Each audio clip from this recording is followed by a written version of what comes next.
الحمد للہ وکفا والصلاة والسلام علی عباده الذین اصطفى خصوصا علی افضلهم وخاتم النبیین محمد الامین وعلی آلہ وصحبہ اجمعین. اما بعد فقد قال اللہ تبارک وتعالی کما ورد فی سورۃ البقرہ: اعوذ باللہ من الشیطان الرجیم بسم اللہ الرحمن الرحیم ولا تقولوا لمن يقتل في سبيل الله اموات بل احیاء ولكن لا تشعرون. وقال عز وجل كما ورد في سورة آل عمران: ولا تحسبن الذين قتلوا في سبيل الله امواتا بل احیاء عند ربهم يرزقون. وقال جل وعلا كما ورد في سورة القصص: تلك الدار الآخرة نجعلها للذين لا يريدون علوا في الأرض ولا فسادا والعاقبة للمتقين. صدق الله العظيم. رب اشرح لي صدري ويسر لي أمري واحلل عقدة من لساني يفقهوا قولي. اللهم ربنا الہمنا رشدنا واعذنا من شرور انفسنا. اللهم ارنا الحق حقا وارزقنا اتباعه وارنا الباطل باطلا وارزقنا اجتنابه. آمین یا رب العالمین. آپ کے علم میں ہے کہ آج ماہ محرم الحرام کی 15 تاریخ ہے. گویا کہ ابھی یوم عاشوراء کو گزرے ہوئے بمشکل 5 دن ہوئے ہیں. میں نے آج سے کوئی 11 دن قبل کراچی ہی میں فاران کلب کے زیر اہتمام ایک خاصے بڑے اجتماع سے خطاب کرتے ہوئے قرآن مجید کا فلسفہ شہادت بیان کیا تھا. اگرچہ میرا مین مضمون تھا قرآن مجید کا فلسفہ شہادت، تاہم اس کے ساتھ ہی میں نے، چونکہ یہ عام طور پر بھی شہادتوں کا زمانہ شمار ہوتا ہے، ذی الحج میں حضرت عثمان رضی اللہ تعالیٰ عنہ شہید کیے گئے، یکم محرم الحرام کو حضرت عمر رضی اللہ تعالیٰ عنہ کی وفات ہوئی ہے، اگرچہ وہ زخمی ہو گئے تھے 28 ذی الحج کو. پھر یہ سانحہ کربلا پیش آیا ہے 10 محرم کو. تو یہ دن ہوتا ہے ایسا کہ جس میں انہی موضوعات پر تقاریر ہوتی ہیں. تو میں نے فلسفہ شہادت کے ساتھ ساتھ ایک ضمیمے کے طور پر خلفائے ثلاثہ کی شہادت اور سانحہ کربلا کا تاریخی پس منظر بھی بیان کیا، لیکن وہ میرا اصل موضوع نہیں تھا. اصل وقت صرف ہوا تھا قرآن کا فلسفہ شہادت میں. اور دوسرے یہ کہ ان تاریخی پس منظر کے بیان میں بھی ظاہر بات ہے کہ سانحہ کربلا تک پہنچتے پہنچتے وقت بھی ختم ہو رہا تھا اور میری ہمت بھی اب جواب دے رہی تھی، اس لیے اس کا ذکر بہت ہی اجمال کے ساتھ ہوا تھا. اس کے اگلے ہی روز ٹیلی ویژن کے زیر اہتمام ایک مذاکرہ ہوا، اور وہ مذاکرہ جو ہے وہ پھر ٹیلی کاسٹ کیا گیا ہے عین یوم عاشوراء کو، 10 محرم الحرام کی شب. اس کے ضمن میں ایک تو وعدہ خلافی کی جو اس پروگرام کے کمپیئر ہے انیق احمد صاحب، انہوں نے، اور میں نے اسی وقت پروگرام کے خاتمے پر ان سے یہ شکایت کر دی تھی کہ انہوں نے مجھے جو عنوان بتایا تھا وہ تھا قرآن کا فلسفہ شہادت. تو ظاہر بات ہے کہ ذہناً میں اسی کے لیے تیار ہو کر گیا تھا، لیکن وہاں انہوں نے جب شروع کی محفل تو وہاں پر انہوں نے عنوان بیان کیا امام حسین علیہ السلام کی شہادت. اب یہ اگرچہ یقیناً ان میں باہمی تعلق تو ہے، لیکن یہ کہ بہت کافی فرق ہے کہ ایک آپ فلسفہ شہادت سے چل کر اور شہادت حضرت حسین رضی اللہ تعالیٰ عنہ تک پہنچے، اور ایک یہ ہے کہ اصل موضوع ہوئی ہے. بہرحال جو بھی اس وقت، تو اب ظاہر بات ہے کہ کوئی اور شکل نہیں تھی، جو بھی گفتگو ہوئی اس میں میں نے وہ پورا حصہ لیا. لیکن دوسری زیادتی انہوں نے یہ کی کہ اس میں سے میرے بیان کے بہت سے حصوں کو حذف کر دیا. اس کاٹ چھانٹ سے ایک تو میرا نقطہ نظر پورے طور پر قارئین یا ناظرین کے سامنے نہیں آ سکا، سامعین کے سامنے نہیں آ سکا، اور دوسرے اس سے کچھ مغالطے بھی پیدا ہوئے ہیں۔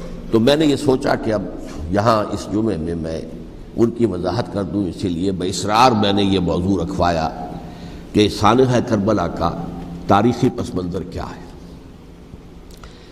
الحمدللہ کہ جہاں تک وہ مذاکرہ جو ان کے ریکارڈنگ روم میں اسٹوڈیو میں منعقد ہوا وہ بہت ہی پرامن، بہت اچھے انداز میں ہوا، اور اس میں کوئی یعنی یوں سمجھیے کہ زیادہ آرگیومنٹ جسے کہتے ہیں اس کی بھی ضرورت پیش نہیں آئی۔ عموماً تمام باتوں پر کنسنسس اور ایک طرح کا اجماع سامنے آیا، اور اس کا خاص سبب یہ ہے کہ میرے علاوہ سنی علماء میں سے تو مولانا احترام الحق تھانوی صاحب تھے، اور وہ بھی بہت صلح کل قسم کے آدمی ہیں، اور شیعہ حضرات میں سے جو دو حضرات تھے وہ بھی نہایت معقول، نہایت سنجیدہ اور نہایت شرافت اور مروت کا مجسمہ نظر آئے۔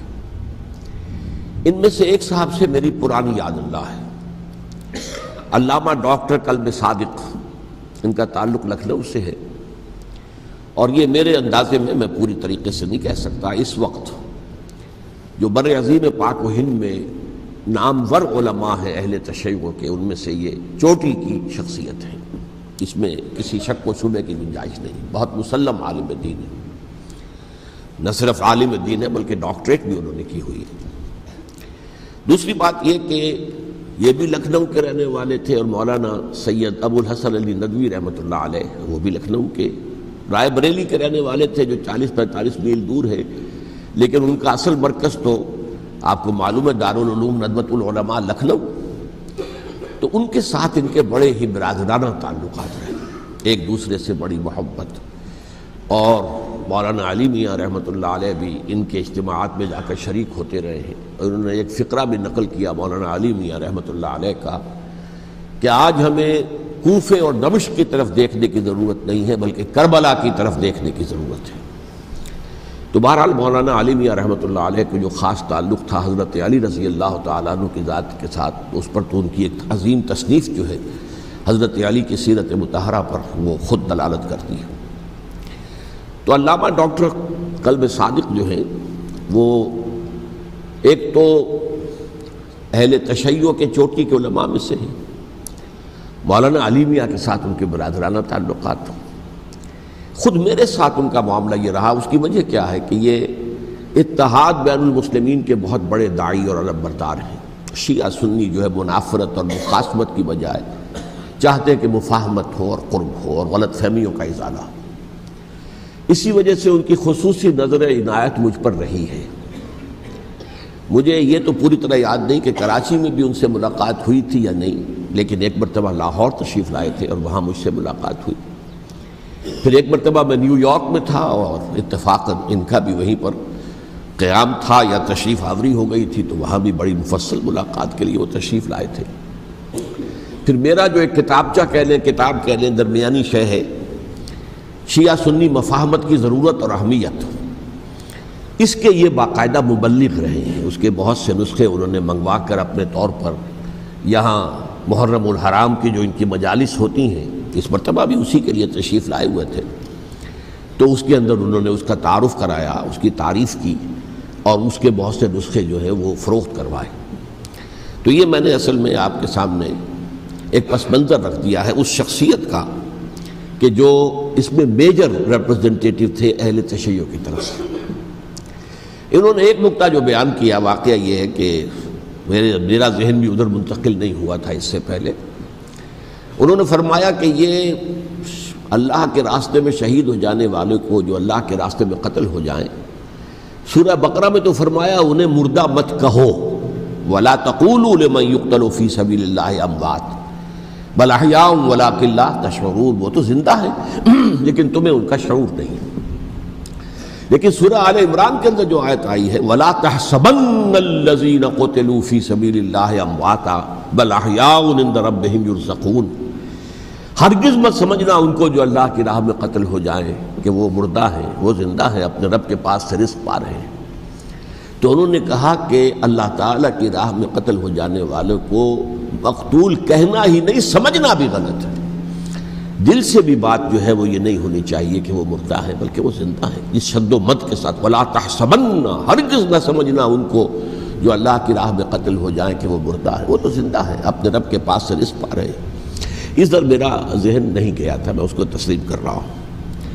دوسرے جو شیعہ عالم دین تھے، مجھے ان کا پورا نام مستحضر نہیں ہے، نقوی صاحب، وہ بھی ڈاکٹر بھی ہیں اور عالم دین ہیں، وہ بھی تھے، اور وہ بھی بہت ہی یوں سمجھیے کہ یعنی دلیل کو تسلیم کرنے والے اور بہت ہی معقول انداز میں گفتگو کرنے والے تھے۔ بہرحال جب وہ مذاکرہ شروع ہوا تو سب سے پہلے ڈاکٹر کلب صادق صاحب کو دعوت دی گئی کہ وہ اظہار خیال کریں۔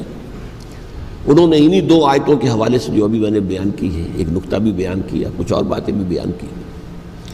اس کے بعد جب میری باری آئی تو میں نے کہا کہ مجھ سے کچھ اور سوال کیا گیا تھا، لیکن میں نے کہا کہ میں پہلے بات وہیں سے شروع کرنا چاہتا ہوں۔ سوال یہ کیا گیا تھا ڈاکٹر کلب صادق سے کہ قرآن کا فلسفہ شہادت کیا ہے، تو میں نے کہا جو سوال آپ نے ان سے کیا تھا میں اس کے جواب سے اپنی بات شروع کرنا چاہتا ہوں کہ میرے نزدیک قرآن مجید میں اللہ کی راہ میں قتل ہونے کے لیے لفظ شہادت آیا ہی نہیں ہے۔ حدیث میں ضرور آیا ہے بصیغہ مجہول، فقد استشہدہ، اس کی شہادت قبول کر لی گئی یا اس کو شہید بنا لیا گیا، اور اس معنی میں صرف ایک جگہ پر امکان ہے پورے قرآن میں، سورہ آل عمران کی ایک آیت میں، وَيَتَّخِذَ مِنْكُمْ شُهَدَاءَ، کہ وہاں اس کے معنی لیے جا سکے مقتول فی سبیل اللہ کے، باقی کہیں بھی نہیں۔ یہ تو اصل میں کار رسالت کے لیے ایک اصطلاح ہے، ہر رسول شاہد بن کر آیا، شہید بن کر آیا، یہاں دنیا میں وہ اپنے عمل سے، اپنے قول سے انفرادی اجتماعی سطح پر حق کی گواہی دیتا رہا، اور قیامت کے دن کھڑے ہو کر پروزیکیوشن وٹنس کی حیثیت سے اپنی قوم کے خلاف گواہی دے گا کہ اللہ میں نے ان کے سامنے تیرا پیغام پہنچا دیا تھا، اب جو کچھ انہوں نے کیا اس کے ذمہ دار یہ ہے۔ دے کانٹ پلیڈ اگنورنس، وہ یہ نہیں کہہ سکتے کہ ہمیں معلوم نہیں تھا، ہمیں بتایا نہیں گیا تھا۔ بہرحال اس پر مجھے بڑی خوشی ہوئی جب علامہ نقوی صاحب نے اس نقطے کو بہت سراہا، اور انہوں نے تسلیم کیا کہ کچھ دنوں سے مجھے بھی یہ خیال ہو رہا تھا، یعنی یہ کہ یہ کوئی زیادہ پرانا خیال ان کا نہیں تھا، انہوں نے فرمایا کچھ دنوں سے مجھے بھی یہ خیال ہو رہا تھا کہ قرآن میں تو یہ لفظ شہید اور شہادت اس معنی میں ہے ہی نہیں۔ میرا گمان یہ ہے کہ چونکہ اس موضوع پر میں نے بہت تقریریں کی ہیں، سال ہر سال سے تقریریں کر رہا ہوں، قرآن کا فلسفہ شہادت کیا ہے، اور اس کے حوالے سے یہ کہ امت مسلمہ کا کیا فرض منصبی ہے، شہادت علی الناس کی کیا ذمہ داری ہے جو امت مسلمہ پر ہے۔ تو یہ تو میری دعوت قرآنی کے اہم مضامین میں سے ہے، تو ہو سکتا ہے کہ میری ہی کسی تقریر کی کوئی اڑتی ہوئی خبر ان کے کانوں تک پہنچی ہو، واللہ عالم، لیکن انہوں نے اس نقطے کو سراہا، اور مجھے اللہ کے فضل و کرم سے مجھے اس پر خوشی ہوئی کہ بجائے اس کے کہ وہ اس پر کوئی آرگیومنٹ کرتے، کوئی بحث و تبحیث کرتے، انہوں نے میری اس بات کو تسلیم کیا اور اس کی گویا کہ تائید کی۔ پھر میں نے عرض کیا کہ جہاں تک خلفائے ثلاثہ کی شہادت کا اور شہادت حسین یا سانحہ کربلا رضی اللہ تعالی عنہم اجمعین کا تعلق ہے، اصل میں اس کو نہیں سمجھ سکتے لوگ جب تک کہ ریولوشن اور کاؤنٹر ریولوشن کا فلسفہ سمجھ میں نہ آئے۔ جب کسی ملک میں کسی خطہ ارضی میں کوئی انقلابی تحریک چل رہی ہوتی ہے، ظاہر بات ہے ابتدا میں تو انقلابی لوگ چند ہوتے ہیں، کمزور ہوتے ہیں، ضعیف ہوتے ہیں، ان سے کوئی خطرہ محسوس نہیں ہوتا، لیکن کشاکش کے دوران ایک وقت آ جاتا ہے کہ پھر جو مخالف انقلاب ہیں وہ یہ سمجھ بیٹھتے ہیں، سمجھ جاتے ہیں کہ اب ہماری پیش نہیں جا رہی، اب ہمارا بس نہیں چلے گا، لہذا سر جھکا دو۔ اسے پنجابی محاورے میں کہا جاتا ہے نیوی پاؤ، اس وقت تو وقت کو گزارو، اب اس کے بعد پھر کوئی موقع ملا تو دیکھیں گے کہ اس انقلاب کو ہم انڈو کر سکیں، کاؤنٹر ریولوشنری موومنٹس۔ یہ اصل میں فلسفہ سمجھ میں نہ آئے، اور ریولوشن کا فلسفہ سمجھ میں نہ آئے تو سیرت النبی سمجھ میں نہیں آ سکتی۔ منہج انقلاب نبوی میری کتاب ہے، اس کو پڑھیے تو سیرت کا وہ تجزیہ آپ کے سامنے آئے گا جو آپ کی آنکھیں کھول دے گا کہ سیرت کو ہم کیا سمجھتے رہے اور سیرت اصل میں ہے کیا۔ بہرحال یہ کاؤنٹر ریولوشنری موومنٹس تھیں کہ جب عرب میں حضور کو فیصلہ کن قوت حاصل ہو گئی تو جو بھی مخالفین تھے انہوں نے سر جھکا لیا، سرنڈر کیا، اسلام لے آئے، گویا کہ چھپ گئے اسلام کے لبادے میں، لیکن وہ تھے اسی طاق میں کہ پھر کبھی موقع ملے تو پھر ہم اس نظام کو دہو بالا کر دیں، تلپٹ کر دیں۔ یہ رد عمل سب سے پہلے خود عرب کے اندر پیدا ہوا، کیونکہ مشرکین عرب کو جب سورہ توبہ کی پہلی 6 آیات نازل ہوئی ہیں جن میں الٹیمیٹم دے دیا گیا کہ اب کسی مشرک قبیلے سے کوئی معاہدہ اللہ کا اور اس کے رسول کا نہیں ہوگا، تمہیں 4 مہینے کی مہلت دی جا رہی ہے، یا ایمان لے آؤ اور یا تمہیں قتل کر دیا جائے گا۔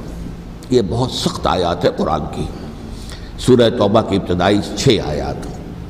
اور حضرت علی رضی اللہ تعالیٰ عنہ کا کہنا یہ ہے کہ آپ کو معلوم ہے کہ مصحف میں یہ واحد صورت ہے جس سے پہلے بسم اللہ الرحمن الرحیم نہیں لکھی، آپ کو نظر آتی، باقی 113 صورتوں کے شروع میں بسم اللہ الرحمن الرحیم ہے۔ تو کیا وجہ ہے یہاں کیوں نہیں ہے؟ حضرت علی کا فرمانا ہے کہ یہ صورت تو تلوار ہاتھ میں لے کر اتری ہے، اور بسم اللہ الرحمن الرحیم میں اللہ تعالیٰ کے 2 اسماء ہیں، الرحمن الرحیم، تو یہ گویا کہ اس سے متضاد صورتحال ہے کہ اب تمہارے لیے آخری موقع ہے، یا ایمان لے آؤ اور یا قتل کر دیا جاؤ۔ اس میں ایک تیسری گنجائش خود بخود نکلتی تھی، یا یہ ملک چھوڑ کر چلے جاؤ، اور ایسا بہت سے لوگوں نے کیا بھی، لیکن اکثر لوگوں نے گردن چکائی۔ لیکن رد عمل ظاہر ہوا، ایک تو مرتدین کھڑے ہو گئے جنہوں نے نئی نبوتوں کو مان لیا، ایک مانعین زکوٰۃ کھڑے ہو گئے کہ ہم زکوٰۃ تمہیں نہیں دیں گے۔ یہ رد عمل تھا مشرک عرب کا، مشرکین عرب کا۔ اور حضرت ابو بکر رضی اللہ تعالیٰ عنہ کے دفتر فضائل کا یہ بڑا اہم باب ہے، ود این آئرن فسٹ، حالانکہ وہ بہت رقیق القلب، کمزور، نحیف الجثہ انسان تھے، لیکن یہ کہ عظیمت کوہ ہمالیہ جو ہے ان کے اندر ظاہر ہوئی ہے، ود این آئرن فسٹ انہوں نے ان ساری جو رد عمل کی جو تحریکیں تھیں انہیں کچل کر رکھ لیا، اور پھر پورے عرب کو گویا کہ اثر نو اس میں اسلام کے نظام کو کنسولیڈیٹ کر کے حضرت عمر کے حوالے کر دیا رضی اللہ تعالیٰ عنہ۔ حضرت عمر کے زمانے میں جو جنگیں ہوئیں اس میں سلطنت روما جو ہے، جو اس وقت کی 2 سپر پاورز تھیں، سلطنت روما، قیصر روم، ہیراکلیس، ہرقل تھا اس وقت کا جو رومی جو قیصر روم تھا، حکمران تھا، شہنشاہ تھا، اور دوسری طرف ایرانی مملکت تھی، خسرو پرویز تھا۔ لیکن یہ کہ عیسائیت کے ساتھ اسلام کا اس طرح کا تصادم نہیں ہوا تھا حضور کے زمانے میں، بلکہ نجاشی رحمۃ اللہ علیہ نے تو مسلمانوں کو پناہ دی تھی۔ مقوقس پیٹریارک جو تھے اس کے الیگزینڈریا کے، انہوں نے حضور کے جو نامہ مبارک گیا تھا اس کا بہت اکرام کیا، تکریم کی، تحفے بھیجے حضور کی خدمت میں۔ ہرقل نے بھی کوشش کی تھی کسی طریقے سے، جیسے کوئی 250 برس پہلے یا 300 برس پہلے، 300 برس پہلے جیسے کانسٹنٹائن جو ایمپرر تھا روم کا، اس نے عیسائیت قبول کی تھی اور ساری سلطنت عیسائی ہو گئی تھی، لہذا اس کی سلطنت باقی رہی، اس کی حکومت باقی رہی۔ اسی طرح ہم سب مسلمان ہو جائیں، لیکن اس میں وہ ناکام ہو گیا۔ لیکن یہ کہ کوئی اس نے کنفرنٹیشن نہیں کی حضور سے۔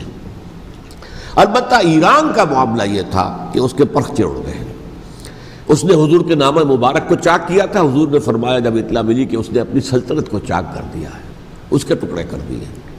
بہرحال وہاں رد عمل شدید تھا، اور ایرانی جان لیجئے کہ ان کے اندر بہت سٹرانگ نیشنلزم ہے، آج بھی ہے سٹرانگ نیشنلزم، لہذا ان کے ہاں رد عمل شدید تھا۔ ان کی تو سلطنت ختم ہو گئی، نسیہ منسیہ ہو گئی، وجود ہی نہیں رہا۔ لہذا وہاں سے جو کاؤنٹر ریولوشن شروع ہوا ہے وہ پھر ہرمزان جو ایک بہت بڑا جرنیل تھا، اس نے بڑی عیاری کے ساتھ اپنی جان بچائی تھی۔ یہ بڑا دلچسپ واقعہ ہے کہ وہ یعنی کنڈیمڈ تھا اسلامی حکومت کی طرف سے، خلافت کی طرف سے، کہ وہ جہاں بھی پایا جائے اس کو قتل کرنا ہے۔ حضرت عمر کی عدالت میں لا کے پیش کیا گیا، حضرت عمر نے کہا یہ واجب القتل ہے، قتل کر دو اس کو۔ اس نے کہا اچھا مجھے ذرا پانی پلا دیجیے۔ حضرت عمر نے فرمایا ٹھیک ہے بھائی، پانی لاؤ، پانی دے دو۔ پانی کا کٹورا کہ مجھے پہلے ضمانت دیجیے کہ جب تک میں یہ پانی نہ پی لوں مجھے قتل نہیں کیا جائے گا۔ ہاں ہمارا وعدہ ہے۔ اس نے وہ کٹورا پھینک دیا پانی کا، کرو مجھے قتل کیسے کرو گے، میں نے وہ پانی تو نہیں پیا۔ اس سے اپنے آپ کو بچایا اس نے۔ بہرحال آپ اختلاف کر سکتے ہیں کہ حضرت عمر کو اس عذر کو قبول نہیں کرنا چاہیے تھا، لیکن بہرحال ان کی اپنی مروت اور شرافت تھی کہ اپنے وعدے کا پاس کیا۔ اس کی سازش سے ابو لولو فیروز، اس نے حضرت عمر کو شہید کیا۔ یہ گویا کہ دوسری کاؤنٹر ریولوشنری موومنٹ تھی۔ انہوں نے یہ سمجھا تھا کہ یہ ساری چکی جو چل رہی ہے، جیسے چکی کی ایک کلی ہوتی ہے، وہ کلی جگہ سے ہٹ جائے تو چکی کیسے چلے گی؟ یہی بات حضرت علی نے فرمائی تھی حضرت عمر سے رضی اللہ تعالی عنہما جب شام کے محاذ پر کچھ پسپائی سی ہو رہی تھی تو حضرت عمر نے ارادہ کیا میں خود جاؤں گا محاذ پر اور کمانڈ کروں گا۔ حضرت علی رضی اللہ تعالیٰ عنہ نے فرمایا کہ نہیں امیر المومنین آپ مت جائیں، چکی اسی وقت تک چلتی ہے جب تک کہ کلی گڑی ہوئی، آپ کلی ہیں اس وقت اس نظام کی جس کے گرد یہ اسلام کی چکی گھوم رہی، آپ مت جائیں۔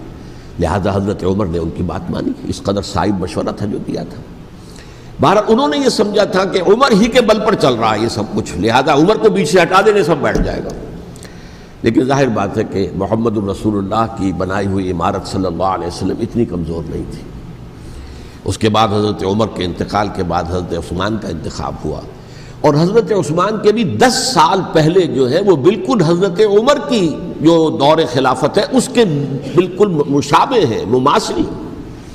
ہمارے ذہنوں میں یہ تصور بٹھا دیا گیا ہے کہ سارے 12 سال شاید فتنہ ہی فتنہ رہا، فساد ہی فساد رہا، دنگا رہا، لڑائی رہی۔ نہیں، 10 سال پورا امن، اور جس طریقے سے فتوحات کا سیلاب حضرت عمر کے زمانے میں جا رہا تھا اسی طریقے سے حضرت عثمان کے 10 سالوں کے دوران گیا۔ آخری 2 سالوں میں ایک فتنہ اٹھا ہے، یہ فتنہ کیا ہے اس کو سمجھ لیجیے۔ مذاہب کی جو 3 سے کنفرنٹیشن ہوئی تھی، ایک تو یہ کہ مملکتوں میں سے مملکت ہرقل، مملکت روم، مملکت ایران، رومی سلطنت کی 2 ٹانگیں مسلمانوں نے توڑ دی، شمالی افریقہ سے نکال دیا، مغربی ایشیا سے نکال دیا، لیکن یورپ میں وہ قائم تھا، اس کی سلطنت تھی، لیکن ایرانی سلطنت کا بالکل تیا پاچا ہو گیا، ختم ہو گیا۔ اسی طریقے سے 3 مذاہب سے کنفرنٹیشن ہوئی، مشرکین عرب سے، اس کا میں بیان کر چکا ہوں، ان کا پہلا وار حضرت ابوبکر کے عہد خلافت میں ہو گیا۔ دوسرے جو عیسائیوں کا معاملہ تھا ان سے بھی کوئی تصادم نہیں ہوا حضور کے حیات طیبہ کے دوران، لیکن جو یہودیت بطور مذہب، اس کو ظاہر بات ہے کہ اسلام نے اس کو ختم کیا تھا کم سے کم جزیرہ نما عرب سے۔ مدینے میں 3 قبیلے تھے جو اپنی غداری کی وجہ سے اور اپنی صلح کو توڑنے کے جرم کی پاداش میں 2 نکالے گئے، اور تیسرا جو ہے اس کے تمام جو بھی جوان افراد تھے انہیں قتل کیا گیا۔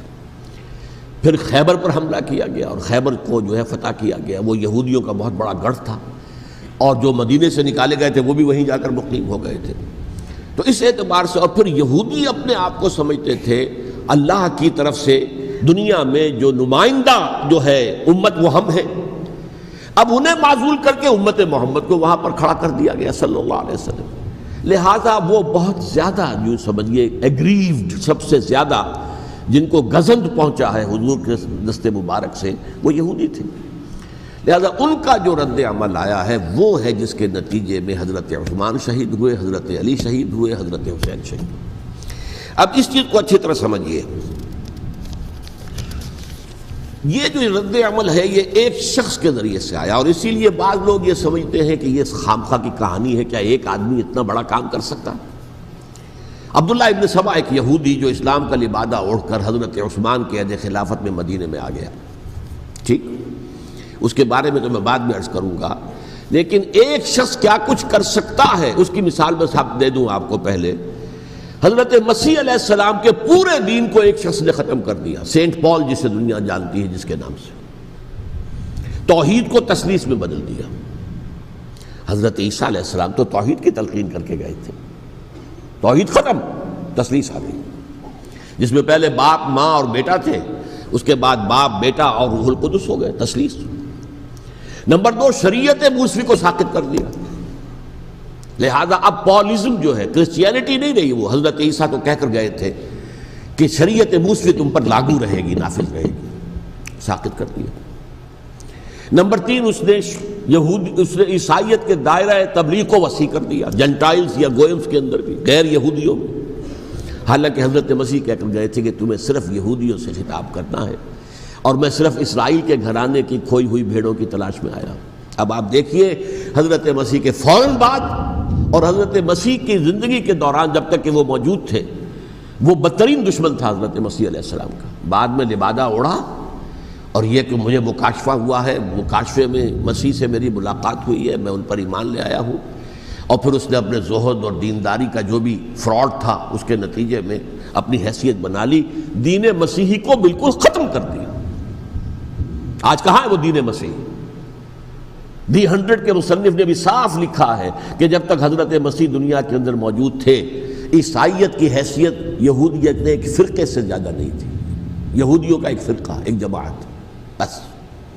یہ سینٹ پال ہے جس نے اسے ایک مستقل مذہب کی حیثیت اختیار کی ہے۔ تو اٹ شوڈ بی کالڈ پالزم، اور یہ ایک آدمی کا کارنامہ۔ اسی طریقے سے یہ تو ہو گیا حضرت مسیح کے فوراً بعد، رفع سماوی کے فوراً بعد۔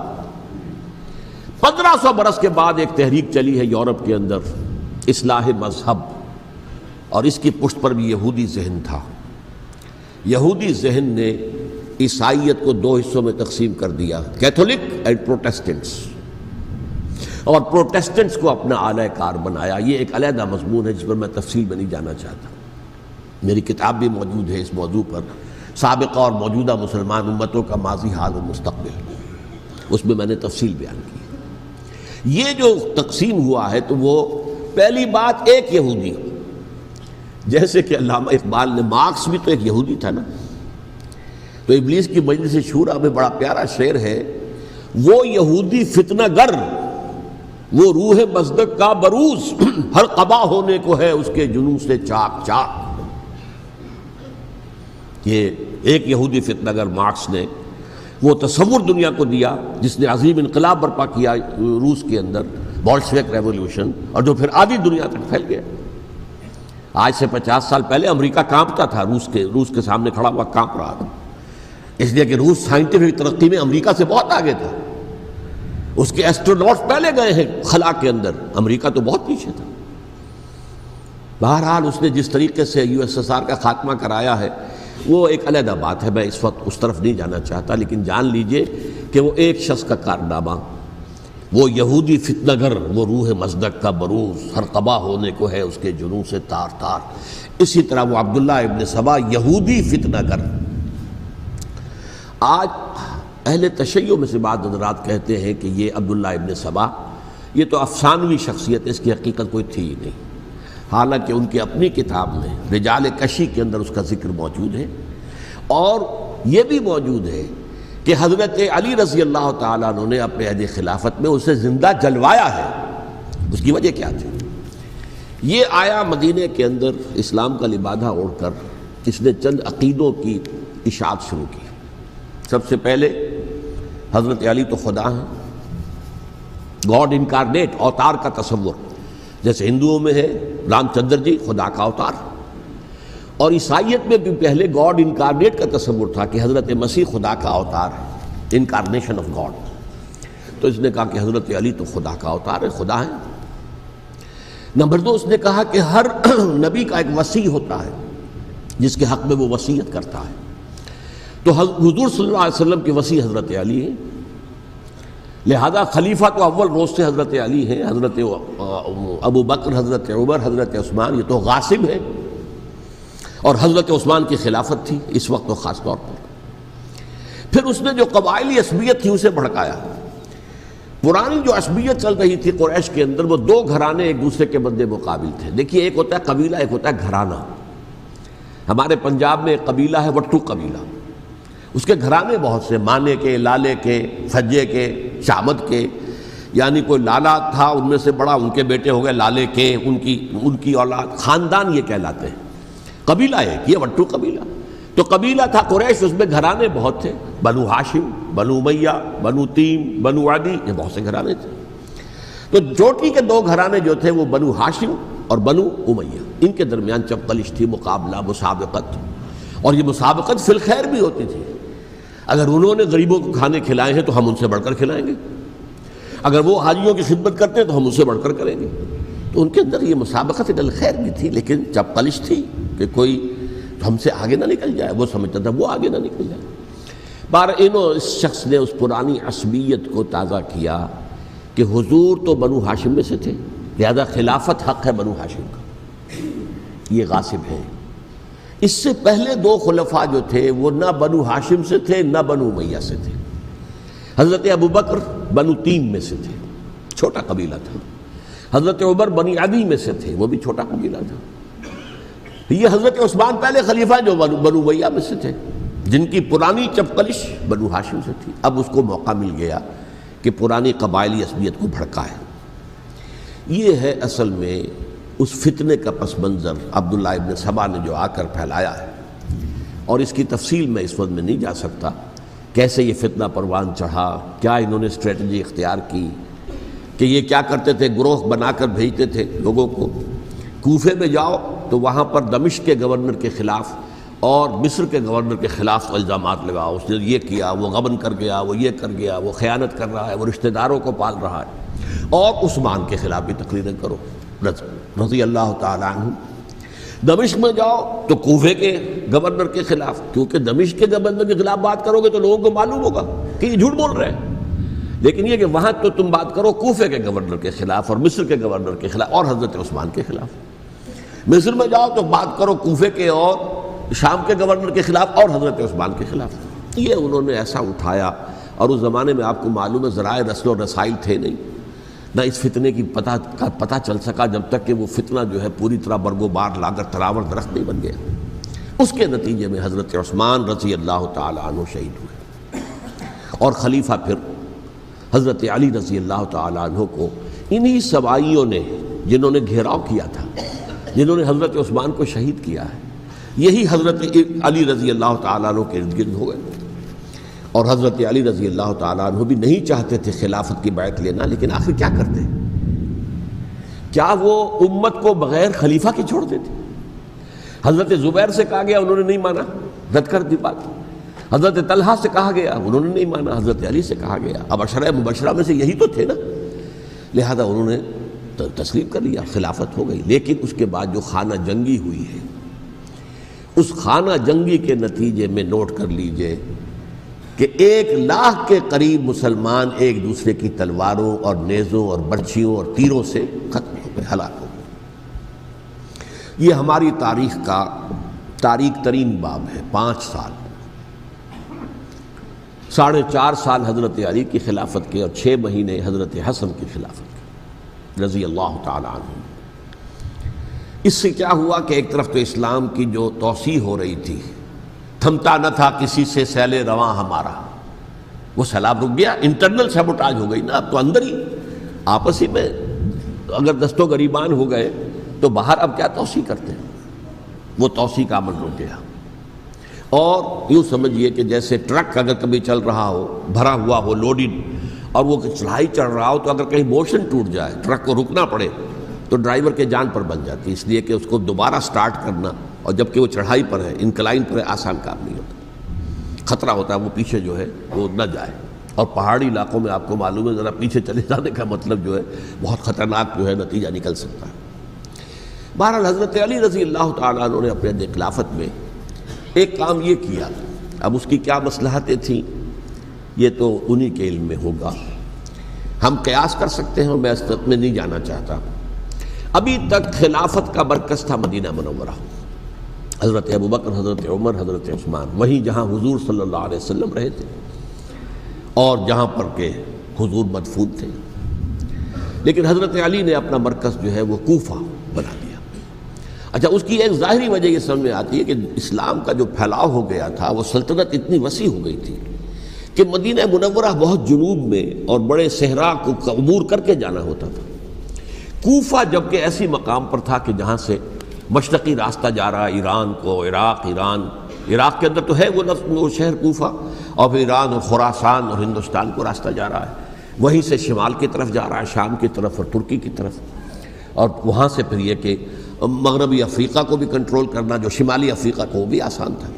بہرحال حضرت علی نے کوفہ کو اپنا مرکز بنایا، اور نتیجہ یہ ہوا کہ سبائیوں کا بھی مرکز وہی بن گیا، چونکہ انہوں نے اپنے آپ کو گردا گرد رکھا حضرت علی کے رضی اللہ تعالیٰ عنہ۔ اب ظاہر بات ہے کسی پرٹیکولر پرسن کے خلاف تو کوئی مقدمہ موجود تھا نہیں، بلکہ جب جنگ جمل ہو رہی تھی، ابھی جنگ نہیں ہوئی تھی، حضرت عائشہ، حضرت طلحہ، حضرت زبیر وہ لے کر آئے تھے ایک لشکر، اس مطالبے کے لیے کہ حضرت عثمان کے قاتلوں کو سزا دی جائے، قصاص لیا جائے۔ حضرت علی رضی اللہ تعالیٰ عنہ سے گفت و شنید ہو رہی تھی، حضرت علی جو ہے اس پر آمادہ ہو گئے کہ ٹھیک ہے، میں جو بھی قاتلین عثمان ہیں ان کو گرفتار کر کے سزا دوں گا۔ عین اسی وقت کوفے کی مسجد کے اندر جو ہے 10,000 کا مجمع کھڑا ہو گیا، ہم سب قاتل عثمان ہیں، لو ہم سے بدلہ کہاں سے لوگے. اور انہوں نے کیا کیا؟ جاتے ہی جنگ چھیڑ دی. اور جب چھڑ جائے تو یا مرو یا مارو، اس کے علاوہ تو کوئی چارہ کار ہوتا ہی نہیں. ایک رات میں 10,000 مسلمان شہید ہوئے، جن میں 2 عشرہ مبشرہ میں سے حضرت زبیر اور حضرت طلحہ رضی اللہ تعالیٰ عنہ. تو یہ صورت تھی، سبائیوں نے گھیراؤ کیا حضرت علی کا رضی اللہ تعالیٰ. حضرت معاویہ دعوے دار نہیں تھے خلافت کے، قطعاً نہیں. ان کا صرف ایک دعویٰ تھا، اور وہ یہ تھا کہ عثمان کے قاتلوں کو گرفتار کرو، یا خود سزا دو یا ہمارے حوالے کرو، ہم اس سے قصاص لیں گے. اس لیے کہ قبیلہ بنو امیہ کا تھا اور حضرت امیر معاویہ بنو امیہ میں سے، تو ایک خاندانی طور پر جو ہے ہم قصاص لیں گے ان سے جنہوں نے قتل کیا ہے حضرت عثمان کو. لیکن یہاں ظاہر بات ہے کہ حضرت علی رضی اللہ تعالیٰ عنہ کی طرف سے مطالبہ یہ ہوتا تھا تم پہلے میری بیعت کرو، میرے ہاتھ مضبوط کرو تاکہ میں ان کے خلاف کوئی اقدام کر سکوں. لیکن انہیں یہ اندازہ تھا کہ اگر میں نے بیعت کی تو ظاہر بات ہے کہ حضرت علی تک پہنچنے سے پہلے مجھے گردن اڑا دیں گے یہ لوگ، اس لیے کہ سبائی جو ہے وہ آپ کو گھیرے ہوئے. بہرحال ایک عجیب الجھاؤ، ایک ڈائلیما تھا جس کی وجہ سے یہ جنگ چلتی رہی. اور حضرت علی رضی اللہ تعالیٰ عنہ کو انہی کے شیعان علی ہی کے اندر سے وہ جماعت علیحدہ ہوئی تھی جس کو ہم خوارج کے نام سے جانتے ہیں، اور ایک خارجی ابن ملجم ہی نے حضرت علی کو شہید کیا رضی اللہ تعالیٰ عنہ. پھر حضرت حسن رضی اللہ تعالیٰ عنہ، اب دیکھیے کس قدر صحیح بات تھی جو حضرت علی رضی اللہ تعالیٰ عنہ نے فرمائی جب ان سے کہا گیا کہ کیا ہم آپ کے بیٹے حسن کے ہاتھ پر بیعت کر لیں رضی اللہ تعالیٰ عنہ. فرمایا نہ میں تمہیں اس کا حکم دیتا ہوں نہ میں اس سے روکتا ہوں، یہ تمہارا معاملہ ہے. امرہم شورا بینہم، تم اپنے باہمی مشورے سے جو فیصلہ کرو گے ٹھیک ہے، میں نہ حکم دیتا ہوں نہ روکتا ہوں. اس کا کیا مطلب ہے؟ باپ کے بعد بیٹے کی خلافت ہرگز حرام نہیں ہے، ورنہ کہتے کیسے ہو سکتا ہے میرا بیٹا؟ نہیں، یہ نہیں کہا آپ نے. حضرت عمر سے بھی کہا گیا تھا کہ اپنے بیٹے کو نامزد کر دیں، عبداللہ ابن عمر کو، تو انہوں نے جواب میں کیا کہا؟ اسے تو طلاق دینی بھی نہیں آتی. انہوں نے اپنی کسی زوجہ کو طلاق دی تھی اور اس میں جو صحیح ترین طریقہ ہے وہ اختیار نہیں کیا تھا. انہیں طلاق دینے تک نہیں آتی تو میں اسے خلیفہ بنا دوں. یہ نہیں کہا تھا کہ باپ کے بعد بیٹا خلیفہ نہیں ہو سکتا، یہ تو نہیں تھا. کہیں حرام نہیں ہے، نہ کتاب و سنت میں، نہ کوئی حدیث ہے، نہ کہیں قرآن مجید میں. تو حضرت علی نے بھی فرمایا رضی اللہ تعالیٰ نہ میں روکتا ہوں نہ حکم دیتا ہوں، یہ تمہارا اپنا معاملہ ہے. بہرحال حضرت حسن رضی اللہ تعالیٰ عنہ نے حضرت امیر معاویہ سے صلح کر لی، خلافت ان کے سپرد کر دی. دیکھیے میں حضرت ابوبکر، حضرت عمر، حضرت عثمان، حضرت علی کے ساتھ حضرت حسن کے دور خلافت کو بھی خلافت راشدہ میں سے سمجھتا ہوں. اور تبھی 30 سال پورے ہوتے ہیں اس حدیث کے مطابق کہ حضور نے فرمایا خلافت 30 برس رہے گی پھر ملوکیت آ جائے گی. تو حضرت حسن کا بہت بڑا کارنامہ یہ ہے کہ اس خانہ جنگی کا دروازہ بند کر دیا. اور یہ پیشن گوئی تھی حضور کی صلی اللہ علیہ وسلم حضرت حسن کو جب بچے تھے حضور کے انتقال سے پہلے، میرا یہ بیٹا مسلمانوں کے 2 گروہوں میں صلح کرائے گا. یہ حضور کی پیشن گوئی تھی، اور وہ پیشن گوئی حضرت حسن کے علم میں بھی ہوگی یقیناً. بہرحال انہوں نے صلح کی حضرت امیر معاویہ کے ساتھ رضی اللہ تعالیٰ عنہ، خلافت ان کے حوالے کر دی، اور کچھ شرائط تھیں طے ہو گئی. اللہ خیر صلی اللہ. حضور کی تو یہ پیشن گوئی جو ہے صحیح ثابت ہوئی کہ میرا یہ بیٹا مسلمانوں کے 2 بڑے گروہوں کے درمیان صلح کرا دے گا. اور سبائیوں نے انہیں تانے دیے یا عار المومنین، اے مومنوں کے لیے موجب عار، موجب شرم تم نے بزدلی دکھائی ہے، تم نے امیر معاویہ کو خلیفہ تسلیم کر لیا، تم نے بزدلی دکھائی. معاذ اللہ ثم معاذ اللہ ثم معاذ اللہ. اب میں کچھ باتیں حضرت امیر معاویہ کے بارے میں کہنا چاہتا ہوں، اس لیے کہ وہاں اس میں نے حضرت معاویہ کے بارے میں یہ تو بہت شدت کے ساتھ کہا تھا، اور میں اب بھی اس پر قائم ہوں اور پوری طریقے سے قائم ہوں. میرا مستقل موقف یہی ہے کہ حضرت معاویہ رضی اللہ تعالیٰ عنہ کے دور خلافت کو ہم خلافت راشدہ میں شامل نہیں سمجھتے، اہل سنت میں سے کوئی بھی نہیں سمجھتا. لیکن اس کے ساتھ میں نے حضرت امیر معاویہ کے کچھ مناقب بھی بیان کیے تھے تاکہ پلڑا جو ہے ترازو کا اس کے دونوں پلڑے سامنے آ جائیں. لیکن یہ کہ وہ حصہ میرے اس بیان کا نکال دیا گیا، ختم کر دیا گیا. یہ میں نہیں جانتا کہ اس میں کیا مصلحت دیکھی گئی ہے. اس میں تو کسی کے لیے کوئی معاملہ ایسا نہیں تھا کسی کے جذبات کو جو ہے وہ ٹھیس پہنچانے والا. کیونکہ میں نے کہا وہ خلیفہ راشد نہیں تھے، صاف میں نے کہا، بلکہ وہ دور ملوکیت کا آغاز ان سے ہو گیا ہے۔ بلکہ جب ایک صاحب نے یہ کہا کہ کربلا کے بعد سے دور ملوکیت آ رہی تھی، تو میں نے کہا نہیں جناب، دور ملوکیت تو 20 سال پہلے پوری ہو چکی تھی، شروع ہو چکی تھی۔ حضرت امیر معاویہ کے بھی 20 سال جو ہے وہ دور ملوکیت میں شمار ہوتے ہیں۔ انہیں کسری العرب بھی کہا گیا، عرب کے کسریٰ، جو شہنشاہ ایران کا خطاب تھا، حضرت معاویہ رضی اللہ تعالیٰ عنہ کو کسری العرب کہا گیا، عرب کا کسریٰ یہ۔ لیکن دوسری طرف یہ ہے کہ وہ صحابی رسول ہیں رضی اللہ تعالیٰ، حضور کے برادر نسبتی بھی ہیں، حضور کے سالے ہیں، ان کی ہمشیرہ ام حبیبہ حضور کی زوجہ محترمہ ہیں، ام المومنین ہیں ام حبیبہ رضی اللہ تعالیٰ عنہ۔ پھر کس قدر معتمد علیہ تھے حضور کے کہ کاتبان وحی میں شامل تھے، وحی کی کتابت کرنے والے چند لوگ تھے جنہیں کہ حضور کہتے تھے کہ اب یہ آیت لکھ لو، ان میں سے ایک امیر معاویہ بھی رضی اللہ تعالیٰ۔ تو بڑے توازن کی ضرورت ہے۔ دیکھیے صحابہ کرام کا جہاں تک تعلق ہے، اہل سنت کا موقف یہ ہے کہ صحابہ کلہم عدول، صحابہ سب کے سب نیک نیت ہیں، اور ان کی روایت جو ہے قبول کی جائے گی، رد نہیں کی جائے گی، ان پر کوئی جرح و تعدیل نہیں ہوگی، اس لیے کہ ان کا تزکیہ محمد الرسول اللہ صلی اللہ علیہ وسلم نے کیا تھا۔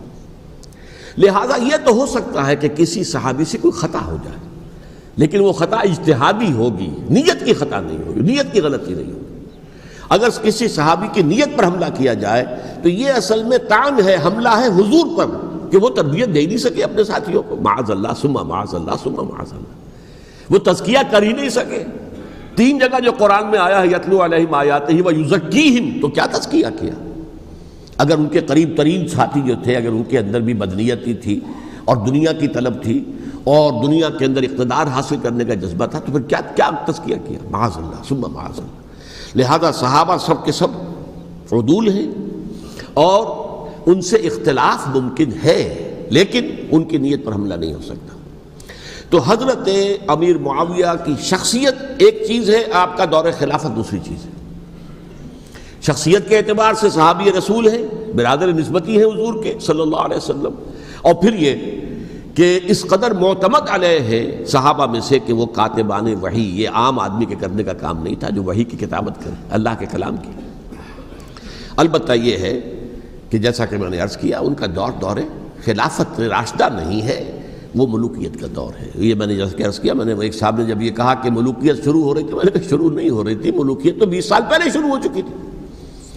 اسی طریقے سے ایک صاحب نے کہا تھا کہ اسلام کو قائم کرنے کے لیے حضرت حسین میدان میں آئے، میں نے کہا یہ بھی غلط ہے، اسلام تو 60 سال پہلے قائم ہو چکا تھا، نبی اکرم صلی اللہ علیہ وسلم کے دست مبارک سے اسلام قائم ہو گیا، جاء الحق وزهق الباطل ان الباطل کان زہوقا، پھر 30 برس تک وہ کامل شکل کے اندر قائم رہا۔ تو اسلام جو ہے وہ جو ہے در حقیقت اب قائم کرنے والی بات نہیں تھی، البتہ اس کے اندر زوال شروع ہو گیا تھا، اس زوال کے عمل کو روکنے کے لیے حضرت حسین میدان میں آئے۔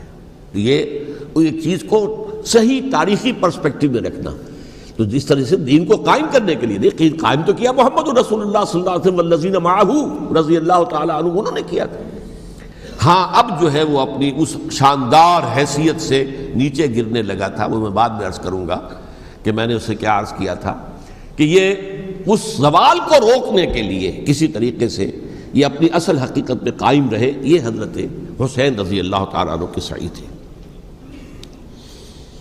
اچھا، حضرت امیر معاویہ کے جو 20 سال ہیں وہ پورے امن، سکون، اطمینان، کوئی جھگڑا، کوئی فساد، کوئی اختلاف، کوئی باہمی خاندانی، کچھ نہیں، 20 سال۔ یہ بھی تاریخ کی بڑی چشم کشا حقیقت ہے جو عام طور پر لوگوں کے علم میں نہیں ہے۔ سبائی بھی دبکے رہے، حضرت امیر معاویہ کی حکومت اتنی مضبوط تھی، کنٹرول، کہ ان کو کچھ سر اٹھانے کا موقع نہیں ملا، موجود تھے، دبکے رہے۔ جیسا کہ میں نے کہا، ریولوشن کے آخری مرحلے پر آ کر جو مخالفین ہیں وہ دب جاتے ہیں کہ پھر دیکھیں گے، موقع ملے گا تو پھر لیں گے ان سے حساب کتاب۔ 20 سال رہے ہیں پورے امن کے، 10 سال کے بعد یعنی درمیان میں ہے حضرت امیر معاویہ کا عہد خلافت۔ ایک صحابی جو کہ بزرگ صحابہ میں سے ہیں، مغیرہ ابن شعبہ رضی اللہ تعالی عنہ، وہ آتے ہیں اور وہ کہتے ہیں کہ دیکھیے امیر المومنین، کتنی بڑی خانہ جنگی رہی تھی مسلمانوں کی آپس میں، اور اب بھی اگر آپ کسی کو نامزد کیے بغیر چھوڑ گئے امت کو تو پھر خانہ جنگی ہو جائے. 1 لاکھ اس وقت جو ہے وہ ہلاک ہوئے تھے، نہ معلوم اب کتنے ہلاک. لہٰذا آپ اپنی زندگی ہی میں نامزد کر دیجئے کسی کو خلیفہ، ولی عہد بنا دیجئے. حضرت امیر معاویہ نے ابتداءً جو ہے انکار کیا نہیں، لیکن ان کے دلائل ایسے تھے وزنی، اور میں سمجھتا ہوں کہ وہ بات صحیح تھی جو مغیرہ ابن شعبہ نے کہی، اس لیے کہ اب صحابہ کرام میں سے جو کبار صحابہ تھے وہ تو سب دنیا سے رخصت ہو چکے تھے. اب تو یا صغار صحابہ رہ گئے تھے جو حضور کے زمانے میں بچے تھے، حضرت حسن، حضرت حسین، عبداللہ ابن زبیر، یہ بچے ہی تھے نا، یا تو وہ تھے، اور یا بالکل نو مسلم تھے. اور نو مسلموں میں بڑی تعداد وہ تھی جو ایرانیوں کی تھی، شامیوں کی تھی، ادھر کی تھی، ادھر کی تھی. تو ان کو تو ظاہر بات ہے کہ تربیت نبوی سے کیا خلافت راشدہ سے بھی اکثر و بیشتر کو کوئی حصہ ملا ہی نہیں تھا. تو اس صورت میں اب وہ اعلیٰ ترین معیار پر حکومت کے نظام کو قائم کرنا ممکن نہیں ہے. کوئی قبائلی عصبیت جب تک حکومت کی پشت پر نہیں ہوگی حکومت مستحکم نہیں ہوگی. یہ گویا کہ ایک جس کو کہتے ہیں کہ حقیقت بینی، واقعیت پسندی، ایک آئیڈیلزم ہے اور ایک ریئلزم ہے کہ آپ فیکٹس آن دی گراؤنڈ کو غور کریں، سوچیں اس کے اوپر اور پھر کوئی فیصلہ کریں. اس اعتبار سے پھر حضرت امیر معاویہ نے بات مان لی اور بیعت لے لی لوگوں سے حضرت یزید کے لیے کہ یہ خلیفہ ہوں گے میرے بعد. اس کو ولی عہدی کہتے ہیں. اچھا، اس وقت 5 افراد ایسے تھے کہ جنہوں نے اس سے اختلاف کیا. یہ بات بہت اہم ہے. میرا کتابچہ ہے سانحہ کربلا، اس کے کچھ نسخے آج یہاں ہوں گے، آپ لوگ پڑھیے اسے غور سے اور پھیلائیے تاکہ حقیقت سامنے آئے. 5 افراد کون تھے جو ہونے چاہیے؟ ابو بکر فوت ہو گئے، ان کے بیٹے عبد الرحمن ابن ابی بکر. عمر فوت ہو گئے، ان کے بیٹے عبداللہ ابن عمر. عباس فوت ہو گئے، ان کے بیٹے عبداللہ ابن عباس. زبیر فوت ہو گئے، ان کے بیٹے عبداللہ ابن زبیر. اور حضرت حسن جو ہے ان کا انتقال ہو چکا تھا، حضرت علی کے بیٹے حضرت حسین رضی اللہ تعالی عنہ مجمعین. حضرت حسن کے بارے میں ایک فریق کا کہنا یہ ہے کہ انہیں زہر دے کر ہلاک کیا گیا. اہل تشیع کا قول یہ ہے، جبکہ اہل سنت کہتے ہیں کہ نہیں، وہ اپنی جو بھی طبی موت تھی اس سے ان کی وفات. لیکن میں اس میں نہیں جانا چاہتا، اس لیے کہ یہ مائکرو ہسٹری جو ہے نا، وہ تو ایک ایک واقعے کے لیے ادھر کی روایات کیا، ادھر کی کیا ہیں، ان کے پاس کیا دلائل، ان کے پاس یہ تو کسی ریسرچ اسکالر کا موضوع ہے، میرا موضوع نہیں ہے. لیکن بہرحال یہ 5 حضرات تھے جنہوں نے ولی عہدی کی بیعت نہیں کی. لیکن حضرت معاویہ اتنے حلیم الطبع انسان تھے، انہوں نے جبر نہیں کیا، کوئی تشدد نہیں کیا. ٹھیک ہے، ولی عہدی کی بیعت نہیں کر رہے، کوئی بات نہیں، میری بیعت تو کی ہوئی ہے نا، ابھی تو میں زندہ ہوں، بات ختم ہو گئی. میری بیعت کو تو نہیں توڑا انہوں نے، فسخ بیعت نہیں کی. اس اعتبار سے انہوں نے نہ کوئی تشدد کیا، نہ جبر کیا، نہ کوئی مواخذہ کیا. لیکن جب امیر معاویہ کا انتقال ہو گیا، اب ولی عہدی کی بجائے وہ اب خلافت کی بیعت ہوئی. سب لوگوں نے بیعت کر لی. ان 5 میں سے ایک فوت ہو چکے تھے. حضرت عبد الرحمن ابن ابی بکر فوت ہو چکے رضی اللہ تعالی. 4 تھے. ان 4 میں ایک اختلاف ہوا. 2 کی رائے یہ تھی، عبداللہ ابن عمر، عبداللہ ابن عباس، کہ اگرچہ یہ کام غلط ہوا ہے، اسلام کی روح کے منافی ہوا ہے، یہ بادشاہت کی بنیاد پڑ رہی ہے، لیکن یہ بات ایسی نہیں ہے کہ اس کی بنا پر ہم خانہ جنگی شروع کروا دیں، امت کے اندر خون خرابہ کروائیں، فساد کروائیں. لہذا انہوں نے بیعت کر لی. اب کوئی اگر یہ کہے معاذ اللہ کہ وہ بک گئے تھے یزید کے ہاتھ میں، معاذ اللہ ثم معاذ اللہ، وہی بات آپ اختلاف کر سکتے ہیں کہ انہیں نہیں کرنی چاہیے تھی، یہ کوئی رائے رکھے، مجھے اختلاف نہیں. لیکن ان کی نیت پر حملہ کریں گے تو حملہ محمد رسول اللہ پر ہوگا صلی اللہ علیہ وسلم. عبداللہ ابن عمر کون ہیں؟ کتنی حدیثیں ان سے جو ہے وہ منقول ہیں. عبداللہ ابن عباس کون ہیں؟ جنہیں حضور نے جو ہے جن کے لیے دعا کی تھی، اے اللہ فقہہ فی الدین وعلمہ التاویل، اے اللہ اس نوجوان کو دین کا فہم عطا کر اور قرآن کی تعویل اور تفسیر کا علم عطا کر. حبر الامہ کہلاتے ہیں. وہ کہیں پیسوں اور ٹکوں کے عوض بک جانے والے نہیں تھے. انہوں نے امت کی مصلحت دیکھی، نیت جو ہے اس پر حملہ نہ کیجیے. البتہ اختلاف کا حق آپ کو حاصل ہے. 2 حضرات جو ہے ڈٹے رہے کہ نہیں، ہمیں کم وٹ میں ریزسٹ کرنا ہے۔ عبداللہ ابن زبیر عمر کے اعتبار سے وہ بڑے ہیں، مسلمانوں میں سب سے پہلے ولادت مدینے میں جا کر جو ہوئی ہے وہ عبداللہ ابن زبیر کی ہوئی ہے۔ ہجرت کر کے جب مہاجرین وہاں پہنچے کچھ عرصے تک کسی کے ہاں کوئی اولاد نہیں ہوئی تو لوگوں نے تانے دینے شروع کر دیے کہ معلوم ہوتا ہے کہ یہاں آ کر یہ مکے کے رہنے والے جو ہیں کمزور ہو گئے ہیں، ان کے ہاں اولاد ہی نہیں ہو رہی۔ پھر عبداللہ ابن زبیر کی ولادت ہوئی ہے، یہ حضرت ابو بکر کے نواسے ہیں، حضور کی زوجہ محترمہ حضرت عائشہ کی بہن حضرت دیکھیے ابھی نام نکل گیا ہے جی، حضرت اسماء رضی اللہ تعالی عنہا عنہما، یہ ان کے صاحبزادے ہیں، حضرت زبیر کے بیٹے۔ ان کا فیصلہ ہوا کہ ہمیں رجسٹ کرنا ہے کم وقت میں ایٹ اینی کاسٹ۔ حضرت حسین ابن علی رضی اللہ تعالی عنہما کا بھی فیصلہ ہوا کہ ہمیں رجسٹ کرنا ہے کم وقت میں۔ البتہ ان میں بھی ایک اختلاف ہو گیا، یعنی یہ دو تو جڑے رہے، ان دو میں اختلاف ہو گیا۔ عبداللہ ابن زبیر کا کہنا یہ تھا کہ ہمیں حجاز میں رہنا چاہیے، یہ سرزمین ہے جس میں نبوت کی برکات سب سے زیادہ ہیں، یہاں ہم مضبوط قلعے کے اندر ہیں، ہمیں یہاں سے جو ہے رجسٹ کرنا چاہیے اور ختم کرنا چاہیے اس نظام کے اندر جو خرابی آ گئی ہے اس کو۔ حضرت حسین رضی اللہ تعالیٰ عنہ کے پاس خطوط کا تانتا بنا ہوا تھا، کوفے سے لوگ خط لکھ رہے تھے، آئیے آئیے آئیے، ہم آپ کے ہاتھ پر بیعت کریں گے، ہم آپ کے ہاتھ پر بیعت کریں گے، ہم آپ کے ہاتھ پر بیعت کریں گے۔ یہی وہ کوفہ جو حضرت علی کا دارالخلافہ رہا تھا اور جو پھر سبائیت کا گڑھ بن گیا تھا۔ چنانچہ حضرت حسین نے حضرت مسلم بن عقیل کو بھیجا وہاں پر کہ میرے نمائندے کی حیثیت سے جا کر وہاں پر بیعت لو۔ 10-12 ہزار افراد نے بیعت کر لی، لیکن اس کے بعد یزید کی طرف سے گورنر بنا کے بھیجا گیا ابن زیاد کو۔ ابن زیاد نے آ کر جو تشدد کیا اور سختی کی تو سب کے سب بیعت توڑ کر اور سب منحرف ہو گئے۔ مخلصین تو وہ تھے نہیں، الکوفی لایوفی، کوفی جو ہے وہ تو کوئی وعدہ وفا کرنے والا ہوتا ہی نہیں، بیعت توڑ دی۔ فمن نقص فانما ينقص على نفسه، بیعت کے بعد بیعت توڑ دینا بہت بڑا گناہ ہے، توڑ دی۔ ادھر اطلاع مل گئی حضرت حسین کو، چل چکے تھے، وہ راستے میں تھے کہ وہاں تو مسلم بن عقیل شہید ہو گئے اور سب لوگوں نے بیعت توڑ دی۔ اب واپس جانا چاہتے تھے لیکن مسلم بن عقیل کے بیٹے جو ہے اڑ گئے۔ یہ عرب کی اپنی ایک جو ہے پرانی ان کی حمیت اور ان کا قبائلی نظام کہ اب ہم اپنے والد کے خون کا قصاص لیے بغیر نہیں جائیں گے۔ حضرت حسین رضی اللہ تعالیٰ عنہ کی مروت اور شرافت کہ یہ میرا ساتھ دینے کے لیے آئے تھے، اب میں ان کا ساتھ نہ دوں تو یہ تو شرافت اور مروت کے خلاف ہے۔ کہا اچھا چلو چلتے۔ وہاں جا کر بھی عین اپنے میدان کے اندر بھی حضرت حسین رضی اللہ تعالیٰ عنہ نے 3 چیزیں پیش کی ان کوفیوں کے لشکر کے خلاف۔ سب سے بڑا لشکر کے اندر سب سے بڑے تو کوفی تھے جنہوں نے بیعتیں کی ہوئی تھی حضرت حسین کے ساتھ۔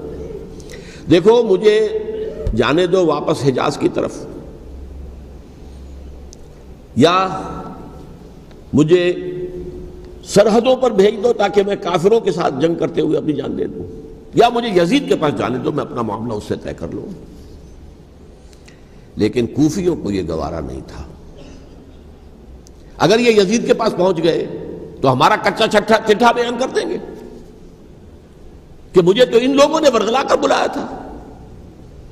اس لیے کہ دیکھیے حضرت امیر معاویہ کے 20 سالوں کے دوران میں بتا چکا ہوں ان کی حکومت اتنی مستحکم تھی کہ اس کے خلاف کوئی فتنہ اٹھانا ممکن نہیں تھا۔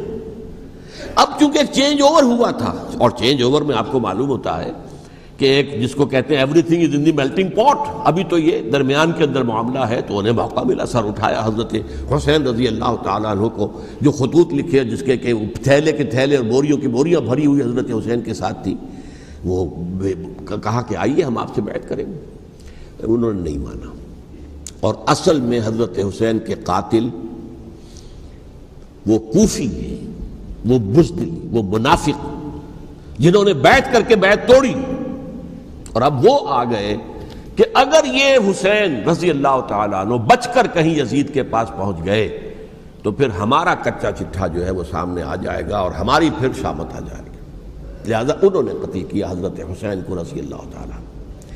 ایک بات جو علامہ ڈاکٹر قلب صادق نے فرمائی، اور میرے علم میں یہ بات پہلے نہیں تھی، وہ یہ کہ حضرت حسین کے قتل کا فتویٰ ایک بہت بڑے مفتی نے دیا تھا۔ یہ بات بھی ذرا سمجھ لیجئے۔ حضرت حسین رضی اللہ تعالیٰ عنہ کے قتل کا فتویٰ ایک بہت بڑے مفتی نے دیا تھا. کیوں دیا تھا؟ اس لیے کہ حضور کی احادیث موجود ہیں کہ جب ایک شخص کی ایک خلیفہ کی بیعت ہو جائے تو دوسرا اگر کھڑا ہو تو اسے قتل کر دو. کھلی حدیث. اسی لیے ایک بہت بڑے مفسر بھی ہیں، فقیہ بھی ہیں، قاضی ابن العربی رحمۃ اللہ علیہ. ایک ابن عربی ہیں الف لام کے بغیر، ابن عربی، وہ بہت بڑے صوفی ہیں، فلسفی ہیں، اندلس کے ہیں. یہ قاضی ابن العربی ہیں جنہوں نے قرآن کی ایک تفسیر لکھی ہے اس اعتبار سے کہ صرف ان آیات کی تفسیر جن سے کہ فقہی احکام جو ہیں ان کا استنباط ہوتا ہے. یہ دو تفسیریں اس طور سے لکھی گئی ہیں قرآن مجید کی. احکام القرآن ان کا نام ہے دونوں کا، جن میں سے ایک جو ہے قاضی ابن العربی کی ہے. ان کا ایک جملہ نقل ہوتا ہے، قتل الحسین بسیف جدہ، حسین قتل ہو گئے اپنے ہی نانا کی تلوار سے. وہ تلوار کیا تھی؟ جب کسی کی بیعت ہو چکی ہو پھر کوئی کھڑا ہو مدعی خلافت، قتل کر دو. میرے نزدیک حضرت حسین مدعی خلافت نہیں تھے. یہ بات اس وقت سامنے لوگوں کے نہیں آئی، بلکہ حکومت نے یہ باور کرا دیا کہ یہ تو باغی ہے، یہ مدعی ہے خلافت کے. انہوں نے تو دعویٰ نہیں کیا خلافت، وہ تو صرف اس عمل کو روکنے کے لیے میدان میں آئے تھے. اور اس بات کو اچھی طرح سمجھ لیجئے کہ اس وقت تک یہ جو تصور آج ہمارے پاس ہے کہ ریاست علیحدہ ہے، حکومت علیحدہ ہے. State of Pakistan, we are loyal to the state of Pakistan. ہم ریاست پاکستان کے وفادار ہیں، گورنمنٹ آف پاکستان کے وفادار نہیں ہیں. We are not loyal to the government. Government تو کبھی بے نظیر کی تھی، ہم اس کے خلاف تحریک چلا رہے تھے، یا کبھی کسی اور کی تھی اس کے خلاف تحریک چل رہی ہے، یا کبھی ضیاء الحق کی تھی اس کے خلاف تحریک چل رہی ہے. گورنمنٹ کو بدلنا تو عوام کا حق ہے. آج اس وقت نہیں تھا. اس وقت ریاست اور حکومت کا کوئی فرق نہیں تھا. لہذا جو حکومت سے اختلاف کرے گویا کہ باغی ہے. یہ ہے اصل میں وہ پیچیدہ مسئلہ کہ کیوں کسی مفتی نے فتویٰ دے دیا. اس لیے کہ اس وقت تک ریاست اور حکومت کا فرق واضح نہیں تھا دنیا پر. یہ تو ابھی کوئی 100-150 سال کی بات ہے کہ آج ہمارا جو پولیٹیکل سائنس کا ایولیوشن ہوا ہے وہ اسٹیج تک پہنچ گیا ہے کہ اسٹیٹ علیحدہ ہے، حکومت علیحدہ ہے. حکومت تو اسٹیٹ کے 3 آرگنز میں سے ایک آرگن ہے. ایڈمنسٹریشن حکومت کی ہے، جوڈیشری ہے اور لیجسلیچر ہے. 3 آرگنز ہیں بڑے بڑے، ان میں سے ایک ہے. تو حکومت کو بدلنا تو عوام کا حق ہے، چاہے وہ ووٹ کے ذریعے بدلیں چاہے ایجیٹیشن. اگر پرامن ایجیٹیشن ہے اس سے حکومت کو بدلنے کا حق حاصل ہے دستوری طور پر ہر اعتبار سے. اس وقت یہ نہیں تھا. لہذا صورتحال یہ بن گئی کہ حکومت وقت نے باور کرا دیا مسلمانوں کو. ورنہ سوچئے نواسہ رسول کو قتل کرنا کوئی آسان کام تھا؟ آخر سب کلمہ گو تھے کہ نہیں تھے؟ کلمہ گو تو تھے نا، اور حضور سے عقیدت اور محبت میں کمی. لیکن یہ کہ فتویٰ اگر ایک بہت بڑے مفتی کا، جو کہ حضرت علامہ ڈاکٹر قلب صادق صاحب نے فرمایا، مجھے اس مفتی کا نام بھی معلوم نہیں، کہ ایک مفتی ہی کا فتویٰ تھا وہ، جس کے بنا پر اب ان لوگوں نے حضرت حسین کو قتل کیا. اور یہی وجہ ہے کہ انہوں نے پھر خیموں کو بھی آگ لگا دی. وائی؟ حالانکہ دیکھیے اگر دشمنی کا انتقام ہوتا تو حضرت علی بن حسین جو بیمار تھے، جو بعد میں زین العابدین رحمۃ اللہ علیہ کے نام سے پھر یہ اہل تشیع کے چوتھے امام معصوم ہیں، حضرت علی، حضرت حسن، حضرت حسین، اور پھر حضرت علی بن حسین زین العابدین رحمۃ اللہ علیہ، کیا ان کو بھی قتل کر دیتے؟ حضرت حسین کی نسل ہی ختم ہو جاتی. لیکن نہیں کیا. آگ کیوں لگائی؟ آگ اس لیے لگائی کہ وہ جو ڈاکومنٹری پروف ہے ہماری غداری کا یزید کے خلاف حضرت حسین کو جو ہم نے دعوت دی، وہ جو ڈاکومنٹری پروف خطوط کی شکل میں موجود ہے وہ ختم ہو جائے، ڈسٹرائے ہو جائے. اس کے لیے انہوں نے خیموں میں آگ لگائی. بہرحال یہ ہے تاریخی پس منظر. یہ اسی سبائی فتنے کا تسلسل ہے جس نے سب سے پہلے حضرت عثمان کی جان لی رضی اللہ تعالیٰ عنہ. 5 سال تک مسلمانوں میں خانہ جنگی رکھی، حضرت علی کو پھر شہید کیا، اور اس کے بعد جو ہے 20 سال حضرت امیر معاویہ کے تو سر نہیں اٹھا سکے. لیکن پھر جب ایک چینج اوور ہو رہا تھا تو اس وقت انہوں نے موقع غنیمت سمجھا کہ اب کھڑے ہو جاؤ اور اب دوبارہ ایک فتنہ جو ہے اس کو امت کے اندر پیدا کر دو. اچھا، اس معاملے میں ایک بات جو میں نے وہاں کہی کہ ہمارے ہاں شاعرانہ جو مبالغہ آمیزی ہے. یہ میری گفتگو کا حصہ انہوں نے حذف کر دیا ہے.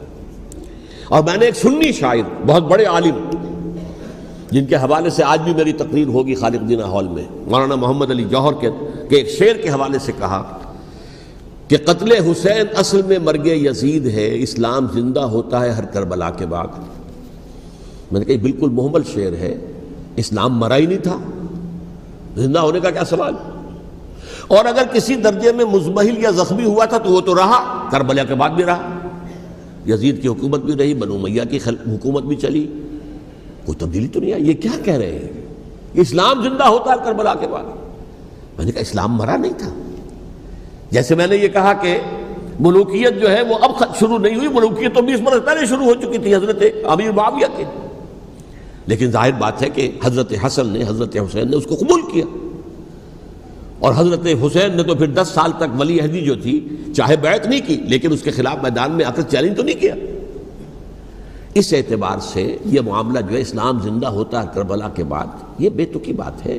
ہاں حضرت شاہ اسماعیل شہید رحمۃ اللہ علیہ کی اگر میں تشبیہ کو، تمثیل کو سامنے رکھوں تو اسلام کی عمارت 6 منزلہ ہے، 6ٹھی منزل ٹاپ کی وہ گر گئی، 5 منزلیں انٹیکٹ تھیں، اسلام مرا نہیں تھا. عدالت میں شریعت کے مطابق فیصلے ہو رہے تھے، قاضی تھے، مفتی تھے، شریعت نافذ تھی، اسلام کہاں مرا تھا. جبکہ خود کہہ رہے ہیں علامہ کلب صادق کے ایک مفتی کے فتوے سے حضرت حسین کو قتل کیا گیا. اب وہ مفتی کی رائے، اس کی بدنیتی ہو، جو بھی ہو، وہ جانے، اللہ جانے، لیکن عام مسلمان کیا کریں. اس پہلو سے اسلام مرا نہیں تھا. ہاں ایک منزل گر گئی تھی، وہ گری رہی، 1000 برس تک گری رہی، یہاں تک کہ آ کر مغربی امپیریلزم نے اس کے گرایا، ملوکیت کا معاملہ ختم کیا، اور وہ جبرین ملوکیت دوسری آ گئی. ورنہ وہی بادشاہی چلی ہے. بلکہ دور بنو امیہ میں وہ بادشاہی پوری طرح اس نے بالوں پر نہیں نکالے تھے، اصل بالوں پر تو اس نے نکالے ہیں دور بنو عباس میں آ کر. اور پھر سلاطین جو ہے ترک، جو ترک خلفاء ہیں، ان کا بھی بادشاہت تھی، اور کیا تھا، وہ خلافت تو نہیں تھی. تو یہ تو اسلام میں جو بھی نقص واقع ہو گیا تھا، کبھی واقع ہو گئی تھی، وہ جو کی تو برقرار رہی.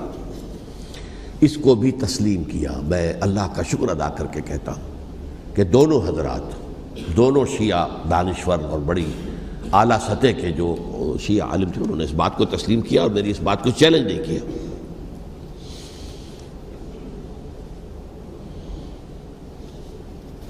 اصل میں تیسری بات میں نے یہ کہی کہ دیکھیے حضرت حسین رضی اللہ تعالی عنہ کی اس شہادت کے بعد،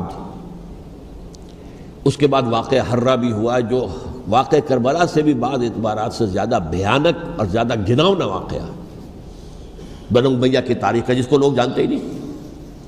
مدینہ کے کچھ لوگوں نے بغاوت کی اور انہوں نے اس کے خلاف فوج بھیجی، اور فوج کو جب مدینہ فتح کر لیا 3 دن کے لیے حلال کر دیا، جو چاہو کرو، یہاں جسے چاہو مارو، جسے چاہو لوٹو، جس کا گھر چاہو برباد کرو، جس عورت کو چاہو ریپ کرو. اور یہ مدینہ النبی کے اندر ہوا ہے. تو کاٹ کھانے والی ملوکیت کے اندر بہت سے واقعات ہوئے. عبداللہ ابن زبیر کھڑے ہوئے، انہوں نے حکومت قائم کی تھی، لیکن یہ کہ وہ تو 6 سال کے لیے کامیاب بھی رہے، ایک حکومت قائم کی، بنو امیہ کے ہاتھ پر بیعت نہیں کی، بالآخر ان کی حکومت بھی ختم ہو گئی. پھر حضرت زید کھڑے ہوئے، انہوں نے بغاوت کی، وہ بھی ناکام رہ گئے. پھر بنو عباس میں کھڑے ہوئے حضرت نفس زکیہ، حضرت حسن رضی اللہ تعالیٰ عنہ کے اولاد میں سے، وہ بھی ناکام ہو گئے، شہید ہو گئے. پھر یہ سمجھ لیا گیا کہ اب یہ جہاں تک 6ٹھی منزل ہے وہ تو دوبارہ تعمیر نہیں ہو سکتی. یہ تو جس کی لاٹھی اس کی بھینس، جس کے پاس طاقت ہوگی اس کی حکومت ہوگی، جس کا قبیلہ زیادہ قوی ہوگا، جس قبیلے میں زیادہ عصبیت ہوگی، مضبوط ہوگا، متحد ہوگا، طاقتور ہوگا، اسی کی حکومت ہوگی. البتہ اس کے نیچے لوگوں کے اخلاق کی اصلاح کرو. صوفیاء کرام نے وہ کام اپنے ذمے لیا، اور بالکل وہی کام ہے کہ جو ائمہ اہل بیت کرتے رہے. حضرت حسن کی اولاد میں پھر حضرت علی بن حسین رضی اللہ تعالی، حضرت حسین کی اولاد میں پھر امام محمد باقر، امام محمد جعفر صادق، اور اس کے بعد بھی 5 اور. کسی نے بغاوت نہیں کی. جیسے علماء کرام کام کر رہے تھے اور جیسے صوفیاء کرام کام کر رہے تھے، ایسے ہی وہ مسلمانوں کی علمی تربیت، روحانی تربیت و تزکیہ کر رہے تھے. کسی نے حکومت کو چیلنج نہیں کیا. نوٹ کر لیجیے اس بات کو. حضرت علی نے بھی چیلنج نہیں کیا تھا, حضرت حسن نے چیلنج نہیں کیا, خود صلح کر لی. تو ائمہ اہل بیت جو 12 یہ گنتے ہیں, جن میں سے آخری جو ہیں حضرت مہدی کو تو ابھی ظاہر ہونا ہے, ان کے عقیدے کے مطابق وہ روح پوش ہیں, وہ ظاہر ہوں گے. لیکن 11 حضرات کے بارے میں یہ کہ حضرت حسین کے سوا کسی نے بھی چیلنج نہیں کیا وقت کے نظام میں, اور حضرت حسین نے بھی اس مغالطے پر کیا کہ کوفی ساتھ دیں گے, اور یہ موقع ہے کہ یہ جو چھٹی منزل اسلام کی گر گئی ہے اسے دوبارہ تعمیر کر دیا جائے. انہوں نے خلافت کا دعویٰ نہیں کیا تھا, یہ انہیں عوام کو مغالطے میں مبتلا کیا گیا کہ یہ خلافت کا مدعی ہو کر سامنے آیا. جیسا کہ میں نے آپ سے کہا تھا, امیر معاویہ نے حضرت علی کے عہد خلافت میں کبھی خلافت کا دعویٰ نہیں کیا, مدعی خلافت نہیں تھے. وہ تو یہ کہتے تھے کہ قاتلان حسین جو ہے, قاتلان عثمان کو سزا دو, قصاص دو, بس. اسی طرح حضرت حسین نے بھی, اب دیکھیے اس ضمن میں اس میں کوئی شک نہیں ہے, حضرت حسین رضی اللہ تعالی عنہ کی جو شہادت ہوئی ہے اور ان کے ساتھیوں کی, اعزاء و اقارب کی, تاریخ انسانی میں یہ عزم, ہمت, شجاعت, مثابرت, صبر, استقلال, استقامت, اس کی بہت روشن مثال ہے, بہت روشن مثال ہے, بہت روشن مثال ہے. لیکن اس سے تاریخ کی رفتار پر کوئی اثر نہیں پڑا. وہ جو ملوکیت آ گئی تھی وہ اور گہری سے گہری ہوتی چلی گئی. واقعہ کربلا کے بعد تو واقعہ ہررا ہوا میں نے گنوا دیا آپ کو, اس سے زیادہ تو میرے خیال میں کہ اور ہمارے لیے لائق شرم جو ہے کوئی واقعہ ہے ہی نہیں اس پہلو سے. لیکن حضرت حسین کا ایک, اب ان کو یہ کہ میں مطلب یہ کہ اگر میں ان کے ہاتھ پر بیعت کر لیتا ہوں, جو کہ اس وقت سامنے موجود تھے, کہ یزید کی بیعت تمہارے ہاتھ پر کرتا ہوں, تو گویا کہ اپنے آپ کو سرنڈر کر دیتے.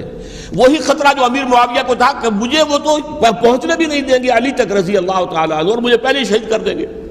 یہی خطرہ حسین کو تھا رضی اللہ تعالیٰ عنہ کہ مجھے یزید تک پہنچنے نہیں دیں گے, پہلے قتل کر دیں گے. اور ویسے بھی یہ ایک شرافت, مروت اور حمیت اور غیرت اور عزت نفس کا تقاضا بھی تھا کہ بھائی معاملہ ہے یزید کا, میرا مجھے وہاں جانے دو, اللہ اللہ خیر صلی, یو کین اسکورٹ می, میرے دائیں بائیں چلو تاکہ میں کہیں اور بھاگ نہ جاؤں تمہارے خیال میں, مجھے وہاں پہنچا دو, میں وہاں پہ جا کے اسے معاملہ کر لوں. لیکن انہوں نے قتل کیا. اصل قاتلان کوفی, وہی سبائی.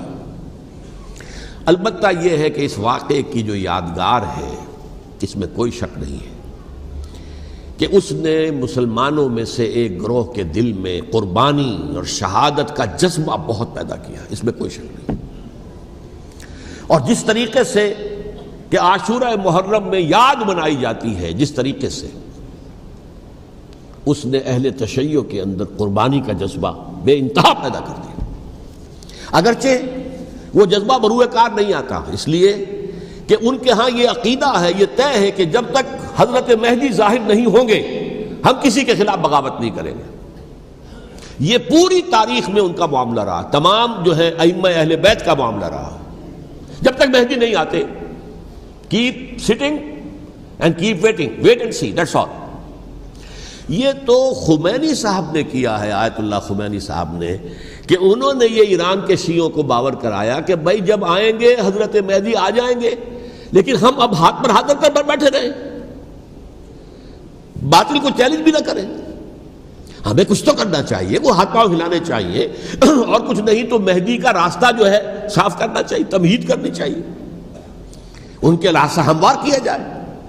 تو یہ ان کی بڑی عظمت ہے آیت اللہ خمینی صاحب کی کہ اہل تشیع ایران کے جو ہے ان سے انہوں نے یہ بات منوا لی کہ ہم بالکل انرٹ نہیں بیٹھے رہیں گے, بلکہ اب انہیں نائب امام قرار دے کر, اور ولایت فقیہ کے فلسفے کے حوالے سے, یہ دو چیزیں ان کی جو ہیں بنیادی فلسفے کی ہیں, وہ اس وقت میرا موضوع نہیں ہے.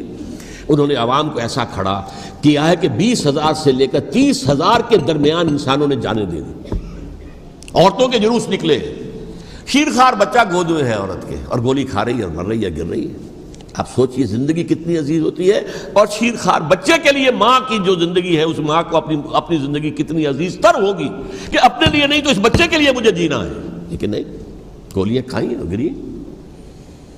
یہ جذبہ انہی میں ہے. واقعہ یہ ہے کہ اہل سنت کے اندر یہ جذبہ نہ ہونے کے برابر ہے. یہ میں واشگاف الفاظ میں کہہ رہا ہوں.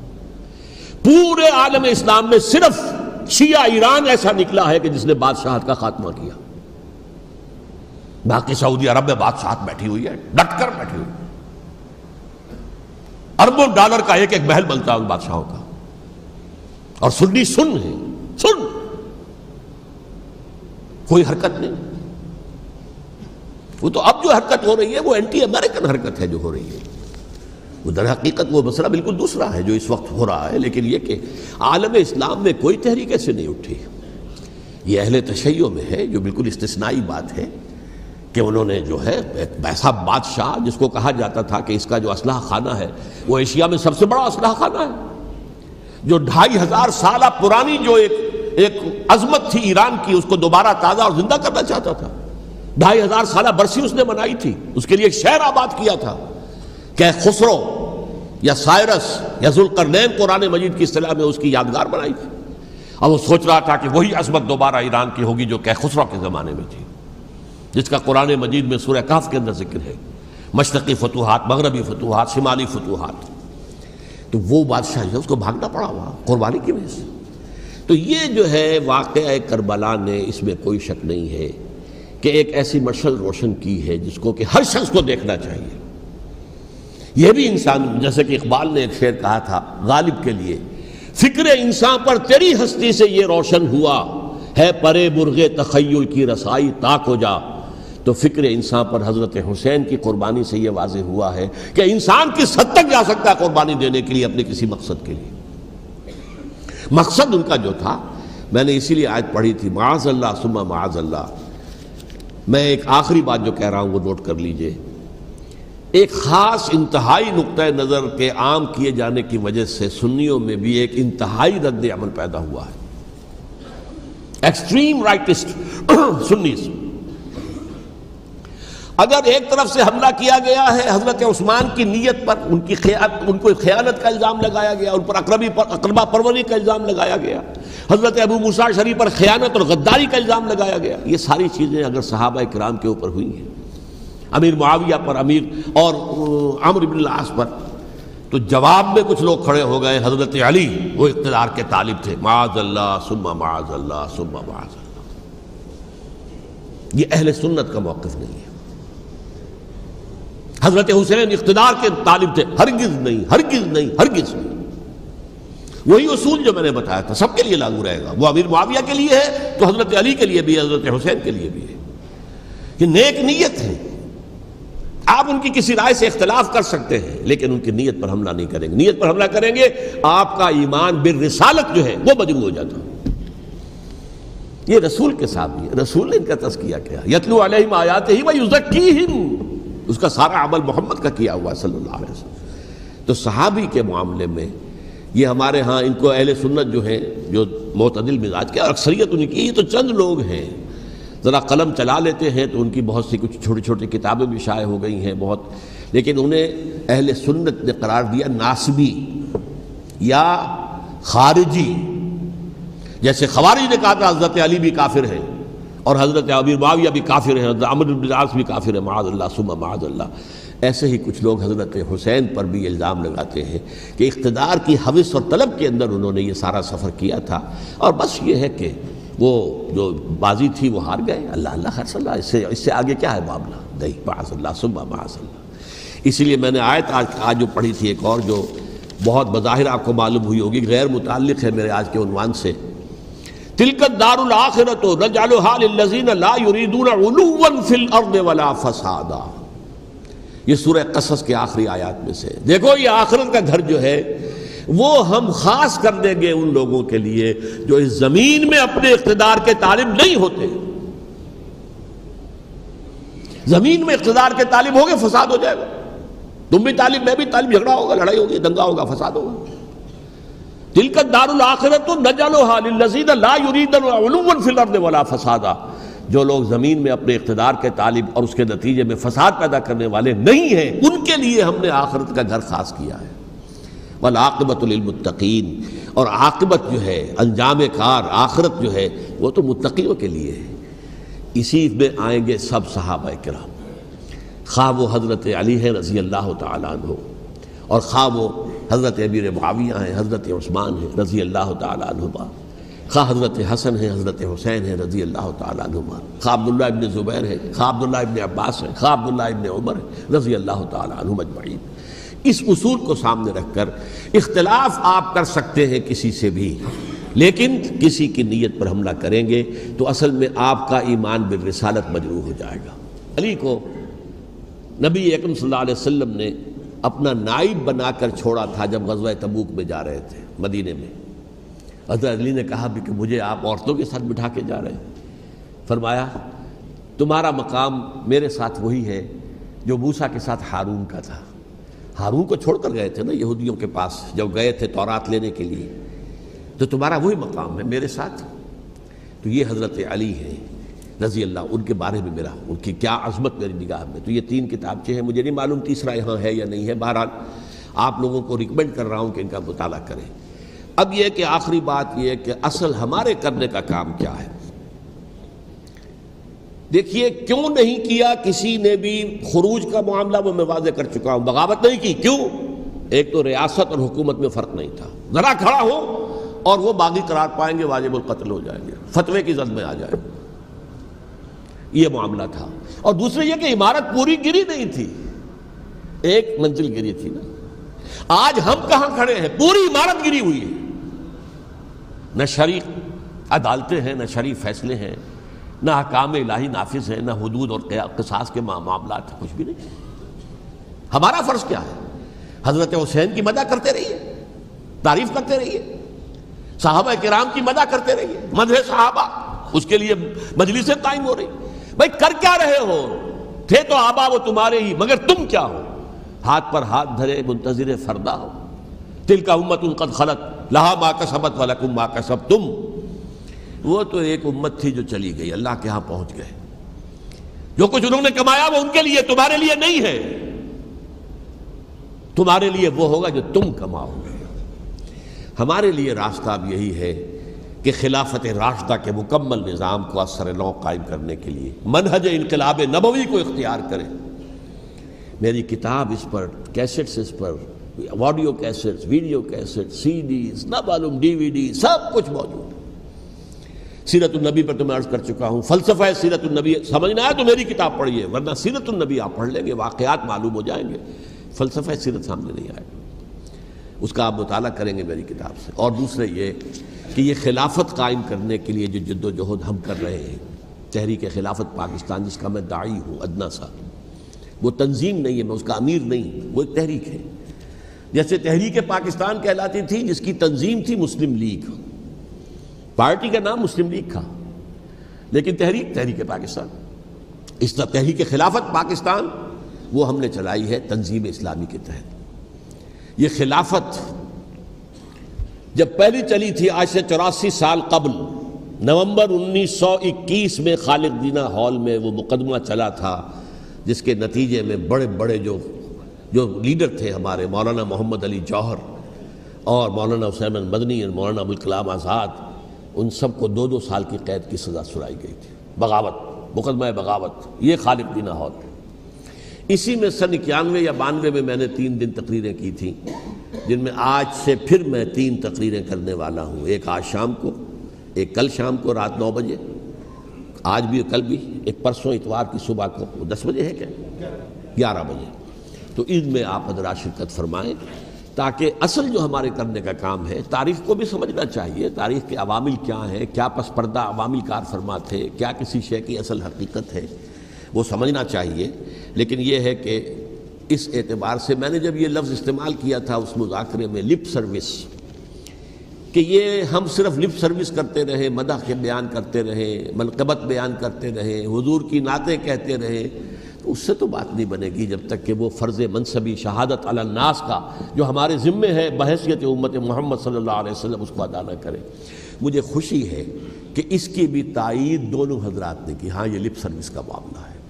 اللہ تعالی حضرت حسین کے نقش قدم پر چلتے ہوئے، بلکہ اصل میں تو ہمارے لیے اسوہ رسول ہے محمد صلی اللہ علیہ وسلم کا، اس پر چلتے ہوئے ہم پاکستان میں اسلام کا نظام خلافت قائم کرنے